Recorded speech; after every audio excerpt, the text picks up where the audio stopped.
Benissart, je suis auteur, conférencier et j'ai fait une recherche il y a quelques années, maintenant ça fait déjà maintenant une bonne quinzaine d'années, et sur la chance, et notamment sur les comportements des gens qui avaient beaucoup de chance, mais aussi des gens qui avaient beaucoup de malchance. C'est-à-dire, j'ai joué sur les deux tableaux parce que si je voulais faire une étude approfondie là-dessus, je pensais qu'il était important d'avoir cet équilibre. Et je ne savais pas du tout où j'allais m'engager, et très brièvement, je vous dirais qu'est-ce qui m'a amené à ça. C'est que j'ai fait dans ma vie une rencontre qui m'a particulièrement stupéfié. Je connaissais donc un frère et une sœur qui ont démarré dans la vie au même niveau, qui ont connu les mêmes difficultés d'existence au départ, qui étaient très très modestes, des gens très bien. Et tout au long de leur existence, lorsque j'ai eu l'occasion de les revoir ou de prendre de leurs nouvelles, j'ai découvert qu'il y en avait un, c'était le frère qui a eu une chance inouïe dans la vie, mais alors une chance absolument stupéfiante.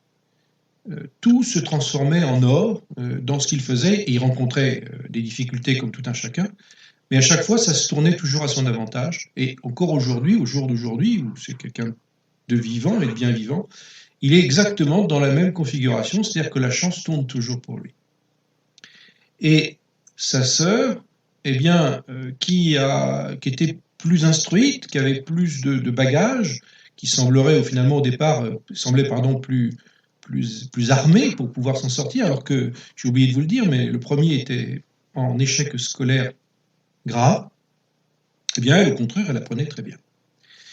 Eh bien, toute son existence a été de la malchance, mais de la malchance qu'on pourrait presque juger de mystérieuse. Pour ceux qui s'intéressent à l'ésotérisme, je dirais, mais elle a reçu un sort. Toute sa vie n'a été que malchance. Et encore aujourd'hui, j'ai appris que dernièrement, elle vient d'être atteinte d'une maladie assez grave. Alors, comme je vous dis, je ne savais pas où j'allais m'engager, mais j'ai commencé à tâtonner, à essayer de rechercher. Et puis, figurez-vous, un jour, j'ai décidé à interviewer, aller à la rencontre, questionner.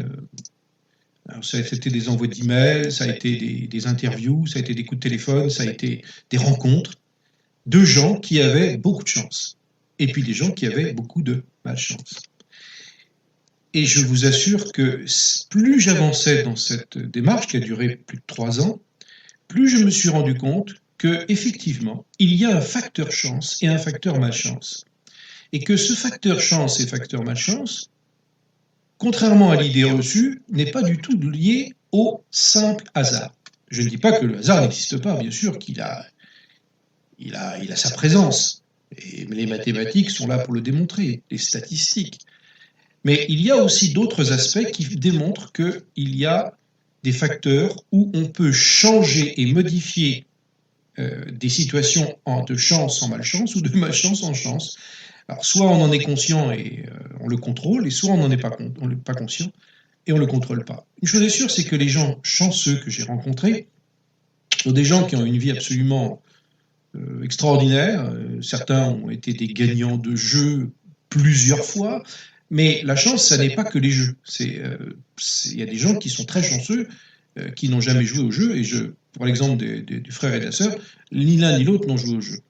Mais par contre, la chance, elle s'immisce dans un tas de situations, un tas de cas où une difficulté, un problème va se transformer soit en aggravation systématique, automatique, presque de manière, il n'y a rien à faire, ou alors, au contraire, la personne va puiser dans ce problème pour en faire quelque chose, et elle va s'en sortir avec beaucoup plus d'avantages, et vous allez dire finalement, oh mais quelle chance elle a, pourtant il y arrivait tel ou tel truc. Tout ça pour vous dire que les gens chanceux rencontrent des problèmes. Permettez d'aller un petit peu plus loin dans cet entretien que j'ai fait, ces entretiens, ces découvertes, ce voyage que j'ai fait au milieu de la chance et de la malchance, au sein de centaines de gens. Figurez-vous qu'aux États-Unis d'Amérique, une personne avait fait cette démarche et avait commencé avant moi. Et je ne le savais absolument pas. D'ailleurs, lui-même ne savait pas que je faisais ce travail, puisque faut quand même oser faire ça. Comme je vous dis, on peut parfaitement s'engager dans du nébuleux et puis se casser le nez. Ce qui n'a pas été le cas, sachez-le. Si ça vous intéresse, écoutez la suite. Et j'ai décidé de prendre contact avec cette personne, ce Gunther, qui, aux États-Unis, avait fait donc ce travail plus d'années que moi, peut-être que parce que le pays est plus grand, il y a plus de cas. Et à notre grande stupéfaction, lorsque nous nous sommes contactés, nous avons fait un constat commun. C'est que les personnes chanceuses et les personnes malchanceuses qu'il avait découvertes, et moi aussi, avaient des points communs dans leur mode de vie, dans leur mode d'être, leur mode de penser, leur mode de réagir. Et que, et lui et moi, nous étions tombés sur des conclusions quasiment identiques, à part quelques petits détails près, mais que nous nous sommes expliqués et qui finalement se rejoignaient dans les deux cas. C'était notre deuxième surprise. C'est-à-dire que finalement, notre enquête n'était pas tombée du tout à rien du tout, mais qu'elle était au contraire le vecteur d'éléments de base qui démontraient que, effectivement, on pouvait déclencher des facteurs de chance et des facteurs de malchance si on n'étalonnait pas finalement dans notre vie certaines modes de réaction, certaines façons de faire qui pouvaient effectivement enclencher, soit faire balancer, comment dire, faire permettre que la chance prenne le relais, ou au contraire que la malchance s'installe dans sa vie. Donc on est arrivé à ces conclusions grosso modo identiques. Donc c'était quelque chose de sérieux. Nous avons quelque chose de sérieux. Mais comme je suis quelqu'un de curieux, j'ai voulu toujours aller un petit peu plus loin. Alors j'ai appliqué sur moi-même certains aspects. Je me suis dit, mais quand même, après tout, il y a des choses qui sont des fois très simples à mettre en œuvre, et je vais voir ce que ça donne. Alors, est-ce que j'ai arrêté d'avoir des difficultés, des problèmes dans la vie de tous les jours? Non, j'en ai eu comme tout un chacun. Donc là-dessus, ça n'a pas changé. Mais par contre, effectivement, j'ai noté que la situation se renversait à mon avantage au bout de quelques mois, quelques semaines dans le meilleur des cas, mais au final, quand je prenais du recul, je me disais, mais finalement, ce qui m'est arrivé là m'a été une chance incroyable. Et ça m'a permis de progresser, d'avancer, etc. Alors, dans le domaine de la chance, il faut savoir qu'il y a, on a noté, moi et Gunther, 7 principes qui déterminent une personne chanceuse et 7 principes qui ne sont pas appliqués chez une personne malchanceuse. Et je peux vous rassurer, ce n'est pas la révolution, ce n'est pas des choses qui demandent des transformations invraisemblables ou des exercices de salon qui n'intéresseraient finalement qu'à un moment. Non, non, pas du tout. C'est des choses, des petits comportements de la vie de tous les jours qui peuvent être réglés.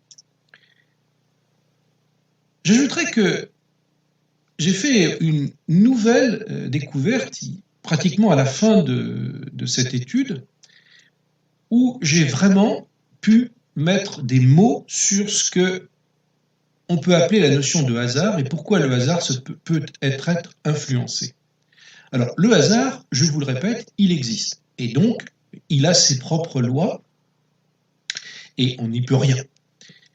Mais il y a un physicien qui était allemand, qui n'est plus de ce monde, Hans Bender, qui disait une chose, qui a fait une découverte, alors il s'intéressait au domaine on va dire, inexploré du domaine parapsychologique. Alors, quand je dis parapsychologie, c'est pas parapsychologie de salon, hein, Madame Irma, non pas du tout, c'est vraiment quelque chose de sérieux avec un laboratoire, des fonds d'État, et avec ces fonds d'État, il a essayé de voir si on pouvait influencer le hasard. Et il a démontré qu'on pouvait l'influencer sur certaines mesures, notamment avec des appareils qu'on appelle de lumière aléatoire. C'est un ordinateur qui est relié à des faisceaux lumineux, et c'est une boucle comme ça, et les lumières s'allument ou s'éteignent de façon totalement hasardeuse, totalement aléatoire. C'est-à-dire qu'il n'y a rien qui l'influence, il n'y a absolument aucun système électronique qui ne peut l'influencer. Si ce n'est que c'est binaire, c'est-à-dire qu'il y a des 1 et des 0 qui vont lancer la pulsion lumineuse de façon hasardeuse. Donc l'appareil existe et il a fait cette démonstration des centaines de fois, et ça marche. Des personnes qui, comme vous et moi, essaient d'influencer par la pensée, en quelque sorte, les appareils pour que ça s'allume à tel endroit, etc., avec une certaine logique, eh bien on découvre qu'une majorité de gens parviennent à le faire, et l'incroyable devient absolument révélateur, ça devient possible d'influencer, on voit les appareils de génération aléatoire d'allumage se faire dans le sens où la personne fait un geste avec sa main, etc., ou avec sa pensée, elle dit, voilà, je veux que ça aille dans cette direction, et on voit le phénomène. Et Gunther dit, voilà, Hans Bender, le physicien, dit ceci. Dans sa théorie, qui n'est encore une théorie, mais qui n'a pas été au bout, bien sûr, de cette recherche, alors la physique quantique est en train d'apporter des réponses, des éléments de réponse, des bribes de réponse à ça, mais déjà l'hypothèse qu'il avait émise m'a paru totalement extraordinaire, à savoir que dans le hasard, il y a des zones qui sont dites fragiles. J'attire votre attention sur ce point parce que c'est un peu particulier. Mais je vais essayer d'utiliser une métaphore, ou en tout cas une image réelle que vous avez, qui est chez vous. Peut-être qu'en ce moment, vous êtes en train de m'écouter dans une pièce. Alors, essayez de regarder un petit peu autour de vous. Et vous allez remarquer qu'il y a ce qu'on appelle des objets, on va dire des objets solidement ancrés, qui sont souvent sont des meubles, des tables, des murs. Voilà. Donc, à partir de là, si vous voulez, on va supposer que ça, si on les symbolise, c'est les forces du hasard pur. C'est-à-dire que là, pour le coup, vous ne pouvez rien y faire, c'est comme ça. Si ça doit arriver, ben ça arrivera. Mais, Hans Bender dit, voilà, regardez, vous avez des objets qui ont des fragilités. Ça peut être un lustre, ça peut être, je sais pas moi, un petit objet extrêmement fragile, un bibelot, des rideaux, qui peuvent être au gré du vent, modifiés par le vent, ou je ne sais quoi d'autre. Ça peut être tout un tas de petites choses qui peuvent bouger, se déplacer, parce qu'il y a des influences. Eh bien, ces choses-là qui peuvent bouger, ces choses fragiles, représentent en fait la part de ce qui, dans notre univers, nous pouvons agir dessus. Donc, si vous regardez dans votre pièce, vous avez peut-être 80% de solide, 20% de fragile, ou peut-être un peu plus, ça dépend. Mais cette part de fragilité, c'est ce que nous avons la capacité d'intervenir et donc de modifier le destin à notre avantage ou à notre désavantage. Bien sûr, nous avons intérêt à ce que ce soit notre avantage. Et donc, c'est sur cette part-là qu'en quelque sorte, les gens chanceux parviennent à influencer et à modifier une grande partie de leur existence, à leur avantage, bien évidemment. Et que les gens malchanceux, ben voilà, ils laissent ça au gré du hasard.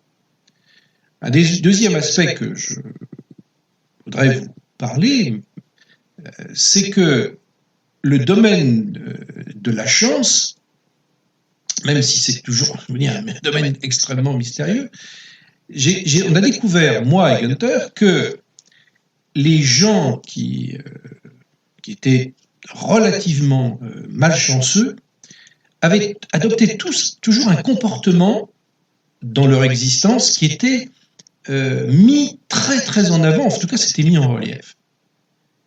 Et ce comportement, c'était celui de vouloir tout diriger dans leur vie, tout contrôler. Et au fur et à mesure du temps, plus ils essayaient de contrôler leur vie, et plus la malchance avait tendance à les diriger leur existence, et que tout tournait mal dès qu'ils faisaient quelque chose. Mais à contrario, lorsqu'on interrogeait les gens chanceux, ceux qui avaient vraiment une baraka incroyable, on a noté qu'ils avaient une part de non-contrôle volontaire de leur existence, qu'on peut estimer à peu près 15-20% de leur vie, où ils acceptent en quelque sorte de ne pas contrôler les événements. Je ne veux pas dire qu'ils ne contrôlent rien, bien sûr. Ils ils sont comme tout un chacun, s'il faut qu'il se rende à quelque part, il faut bien prendre sa voiture ou avoir un contrôle de son existence. Mais la chance, ils le savent, parce que quand je leur ai posé la question, ils en sont conscients de ce truc-là. Ils disent, voilà, la chance, elle adore avoir une forme de liberté. Et donc, comme cette liberté, elle leur est octroyée par le fait qu'ils lâchent prise en quelque sorte sur certains aspects de leur existence, eh bien, la chance est comme une sorte de courant d'air qui peut véritablement apporter ses bienfaits dans la vie. Mais dès qu'on veut tout contrôler, tout régenter, tout organiser, eh bien, c'est le contraire. La chance étant bloquée, mais la nature ayant horreur du vide, comme on dit, c'est un autre flux d'énergie qui prend le relais. Et c'est un flux désorganisateur. Un flux, alors certains diront négatif, encore que de ce côté-là, on ne sait pas si c'est négatif ou positif, il n'y a pas de jugement de valeur, c'est une question d'équilibre. Nous, on le considère comme une malchance parce qu'on voit le résultat qui ne nous convient pas. Mais d'un point de vue de la nature, au niveau des forces physiques qui peut y avoir en jeu là-dedans, bon, c'est comme ça. Quand Hans Bender disait qu'il y a des objets fragiles chez nous, s'ils tombent, c'est comme ça. Nous, on considère qu'on est malheureux parce que c'est cassé. Mais d'un point de vue physique, c'est comme ça. Et ça, c'est totalement neutre. De la même manière, dès lors où on est dans une situation de malchance, on a tendance à vouloir tout régenter dans sa vie. Donc vous avez déjà une indication très très pertinente de ce que la chance peut faire chez vous. Si vous constatez que vous avez cette tendance à vouloir tout contrôler et de ne pas lâcher prise sur les événements, eh bien, et que ça prend une part prépondérante dans votre esprit, eh bien, vous mettez en place tout un tas de facteurs d'énergie qui vont être plutôt en votre défaveur et engendrer des facteurs de malchance. Donc, il suffit de dire, voilà, j'accepte une part de hasard, une part oui, que la vie suit son chemin, mais que je n'ai pas besoin de la contrôler. Et rien que cet aspect-là va engendrer un processus vertueux où l'énergie de la chance va circuler dans votre existence. Alors, j'entends peut-être ici et là des personnes qui vont m'objecter en disant « oui, mais tout ça, c'est une question de pensée, si on pense ceci, on pense cela ». Alors, moi, avant de faire cette étude, j'avais à peu près les mêmes convictions que celle-ci. J'étais convaincu, parce que bon, je me suis intéressé beaucoup au domaine de ce que les auteurs disent, le domaine de la pensée, moi-même je suis auteur d'un ouvrage là-dessus, Pensée, concentré, réussissez, ou des choses comme ça. Donc, je sais que la pensée joue un rôle absolument primordial et que, bien évidemment, si on oriente toujours sa pensée vers ce qui ne va pas, on met en place tout un tas de structures conscientes et inconscientes qui vont déclencher ça. Mais il n'empêche que la surprise fut totale lorsque j'ai eu l'occasion de rencontrer ces personnes très chanceuses. Et j'ai découvert qu'ils avaient ce point commun, c'est que c'est pas des adeptes de la pensée positive. Et mon confrère Gunther aux États-Unis a rencontré exactement la même chose. Lui-même était très très axé sur cette idée un peu de loi d'attraction, etc. Et il est tombé de très haut. Alors, je ne vais pas tout entrer dans les détails, mais si ça vous intéresse, vous pouvez parfaitement suivre ce guide que j'ai mis au point, enfin quelques vidéos, mais pour avoir un peu plus d'affinité. Mais je vous assure que la notion de pensée positive n'est pas du tout un facteur de chance. Elle est sans doute un facteur de restructuration de notre existence, mais en tout cas, quand on étudie, lorsqu'on questionne ces personnes qui sont très chanceuses, on s'aperçoit que leur mode de pensée, leur mode intérieur, leur mode, on va dire, de modalité intérieure, est très très loin d'être celui de la pensée positive. Je dis bien très loin. Alors, je dis que ce sont des pessimistes raisonnés, ce qui n'a rien à voir avec le pessimiste tout court. Et un pessimiste raisonné, ce n'est pas la même chose qu'un pessimiste tout court, parce que il envisage toujours qu'il y ait une situation qui peut tourner mal. Donc en fait, un pessimiste raisonné, c'est une personne extrêmement qui prévoit que ça peut tourner mal. Et quand il prévoit que ça peut tourner mal, il modifie sa stratégie de riposte en cas de problème. On va dire qu'il est un peu prévoyant. Et il a toujours ce qu'on appelle un plan B. Bien, j'ai peut-être heurté votre conscience sur la notion de chance et de malchance. Si vous êtes absolument convaincu que la chance c'est tellement immuable qu'on ne peut rien y faire, la malchance non plus, alors laissez tomber. Ce n'est pas un sujet qui est pour vous. Mais s'il y a une partie de votre conscience, une petite partie en vous qui vous dit « mais c'est peut-être vrai ce truc-là ».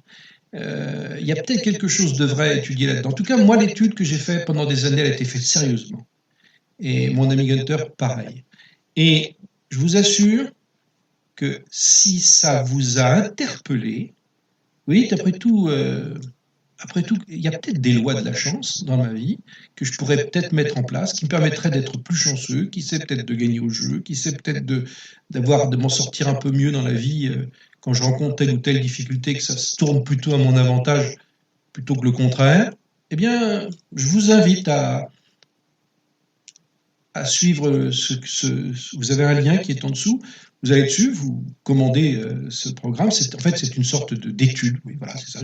Une étude sur les gens chanceux. Alors, il n'y a pas que du texte, hein, il y a aussi des audios, de la vidéo. Et vous allez découvrir des choses qui vont véritablement vous étonner, je vous le garantis. Ça risque d'ébranler une partie de vos convictions, tant mieux. Et puis, à mon avis, vous ne regretterez pas. Donc on se dit à très bientôt. Au revoir.